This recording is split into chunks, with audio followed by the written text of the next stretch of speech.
Hello everyone. तो आज मैं एक थ्योरम एक्सप्लेन करने वाला हूँ जो बहुत इंपॉर्टेंट थ्योरम है, एनसीईआरटी का ही है। थ्योरम 6.1 ये ट्रायंगल चैप्टर से है और ये थ्योरम क्या पूछता है, if a line is drawn parallel to one side of a triangle to intersect the other two sides in distinct point, the other two sides are divided in the same ratio. इस theorem को हम लोग एक और popular नाम से भी जानते हैं, उसको बीपीटी थ्योरम कहते हैं। ये क्लास 10 का है और सीबीएसई का फेवरेट क्वेश्चन है। 5 मार्क्स का आता है, स्टैंडर्ड में भी आता है, बेसिक में भी आता है। तो सबसे पहले हम लोग इसको प्रूफ कैसे करते हैं, मैंने थोड़ा सा पहले से लिख के रखा है, बाकी आगे आने वाले स्टेप्स मैं आगे लिखता रहूंगा।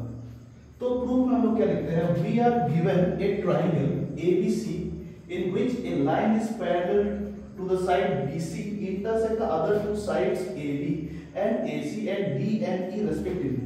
अगर इस पूरे को हम लोग पढ़े तो थोड़ा कंफ्यूजिंग लगता है, तो इसको समझने के लिए हम लोग डायग्राम समझते हैं, लाइन बैलेंस समझते हैं।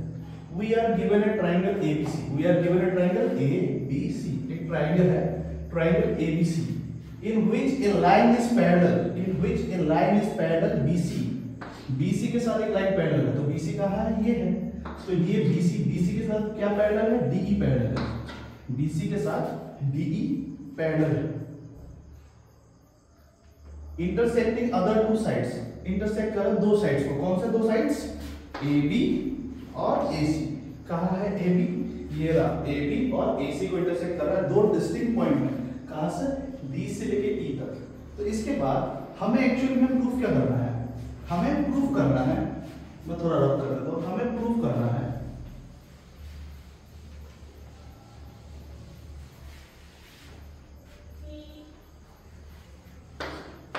To proof,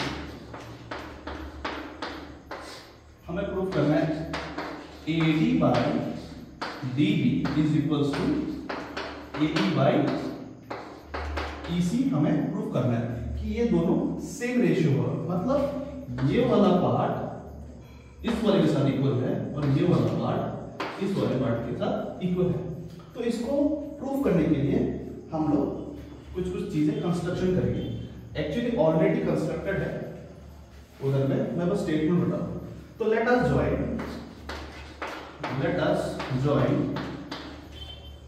BC, let us join BE, हमने BE को ज्वाइन किया, एंड CD को ज्वाइन किया, साथ ही साथ एंड DM को परपेंडिकुलर लिया, DM को परपेंडिकुलर लिया, कौन से साइड पे, AC पे परपेंडिकुलर लिया, AC पूरे साइड पे perpendicular AC, and EN is perpendicular to AB, EN इस पे परपेंडिकुलर है, AB के ऊपर परपेंडिकुलर है। अब हम लोग शो करेंगे रेशियोज को। अब आपको एक बेसिक चीजें पता होगा, बेसिक चीजें क्या है, एरिया ऑफ ए ट्रायंगल, ये ट्रायंगल है तो हम लोग area of a triangle use करेंगे। एरिया ऑफ ए ट्रायंगल क्या होता है, half into base into height.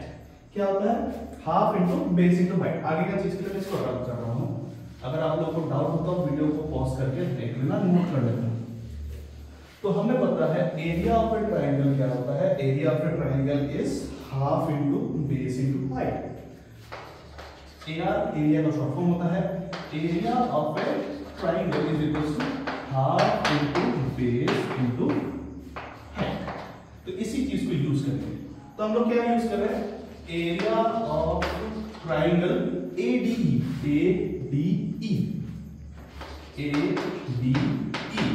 क्या होता है, हाफ इनटू बेस। अब मैं बेस किसको पकड़ रहा हूं, AD को, किसको पकड़ रहा हूं, AD, तो हमारा बेस क्या है, AD।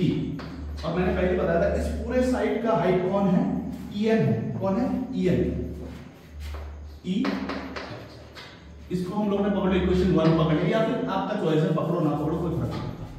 उसके बाद एक और इस साइड में एरिया ऑफ ट्रायंगल DEB या फिर BDE, जो आपका पॉइंट BDE क्या है, हाफ इनटू बेस। अब बेस कौन है, DB, अब बेस कौन है, डी बी। अब सबसे इंपॉर्टेंट लाइन, इस बार भी हाइट कौन होगा, EN होगा, क्योंकि अब आगे वाला लाइन में देखना हम लोग ने लिया था इस पूरे साइड का परपेंडिकुलर कौन है, EN है, तो इसका भी हाइट कौन है, EN है। अब इसके बाद एनसीईआरटी में थोड़ा अलग तरीके से दिया हुआ है, वो स्टेप में एक स्टेप पहले से करो ताकि आपको समझ में मिले। अभी साथ ही साथ हम लोग इसका रेशियो ले लेंगे, area of triangle ADE by area of triangle BDE। इसका क्या है, half into AD into EM, और इसका क्या है, half into DB into EM। देखो ये हाफ से ये हाफ कट गया और ये EN से EN कट गया, तो इसका आंसर क्या बचा, AD बाई D।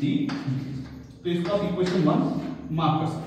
तो ध्यान देना हम लोग ने कौन सा साइड किया, ये वाला साइड किया, ये वाला साइड किया। अब सेम कंडीशन इसके साथ भी करेंगे, तो मैं इसको रब कर दे रहा हूं, आपको डाउट हो तो रिफाइंड पीछे जाके देख लेना वापस, कोई दिक्कत नहीं है।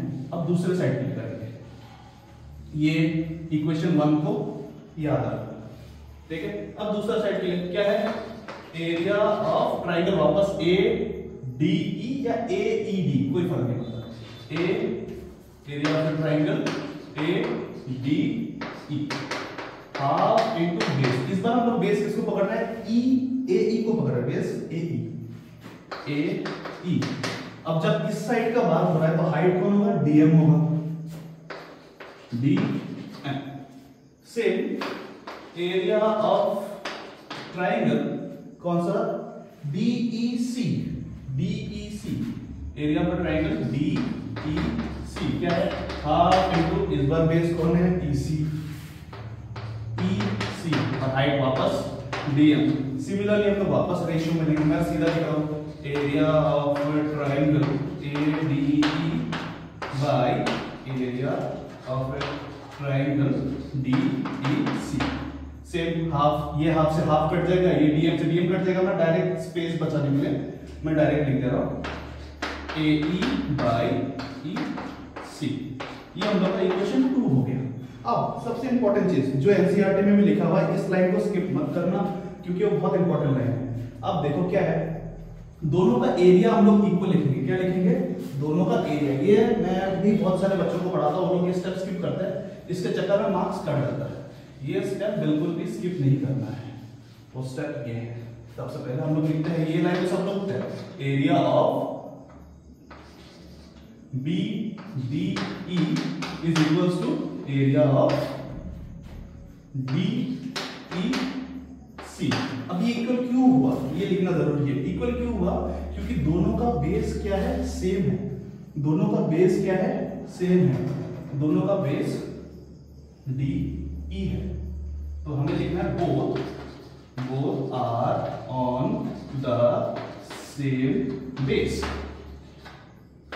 and same parallel line। कौन कौन से, DE is parallel to BC, इसलिए ये इक्वल है। अब जब ये इक्वल है तो हम लोग क्या लिख सकते हैं, AD by DB is equals to AE by EC। इतना ही था हम लोग का प्रूफ। आप इसको एक बार दो बार देखोगे तो आपको समझ में आ जाएगा। सबसे इंपॉर्टेंट है इसका डायग्राम। अगर आपको इसका डायग्राम क्लियर हो जाता है तो आपको कोई दिक्कत नहीं है। एक बार आप इसका डायग्राम समझ गए तो बाकी स्टेटमेंट्स आप सब डायग्राम से ही लिख सकते हो। और ये बहुत इंपॉर्टेंट है, सीबीएसई में आता ही आता है, इस साल भी आया था। Thank you. आगे में मैं छोटे छोटे वीडियोस बनाता रहूंगा।